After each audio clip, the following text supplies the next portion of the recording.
Today we're going to learn about the Daisymutella occidentalis, or the red velvet ant.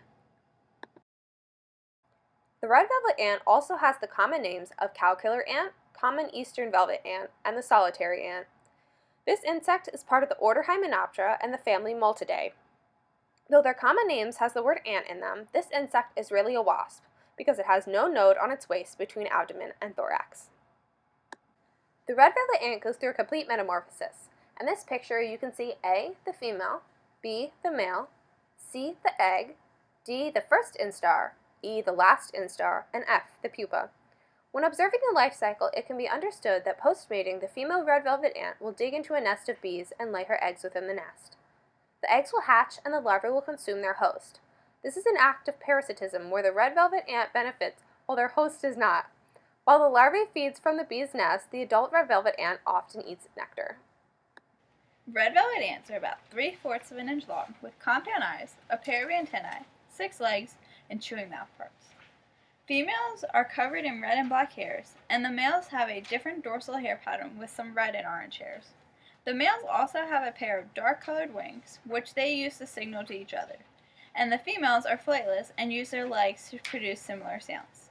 The method through which they produce the sounds is called stridulation, where insects rub their body parts against each other to create a noise. The female red velvet ant cannot fly, but has a toxic stinger. Her brightly colored red or orange hairs are a defense mechanism. The colors are aposematic, a warning coloration. Predators will learn to associate the vibrant color with a sting. The strength and pain associated with the sting of a red velvet ant is how the common name, cow killer, came about, as the sting was rumored to be strong enough to kill cows. This is not the case. They are active in the late spring to early fall, and they can range from the east coast of Florida to Connecticut and westward to Missouri and Texas. The red velvet ant's preferred habitats are pastures and the edges of forest. However, they can also be seen crawling through lawn vegetation, digging in soil, or sometimes they can even wander into your garage. Stay tuned to hear the squeak of a female red velvet ant. Velvet ants also squeak when they're alarmed and stuff like that. So if they're disturbed, they might squeak using these hairs on their abdomen and the segments.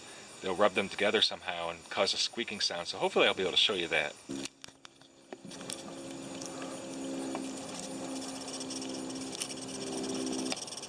See, she'll squeak now because I'm pressing on her only lightly. I don't want to hurt her.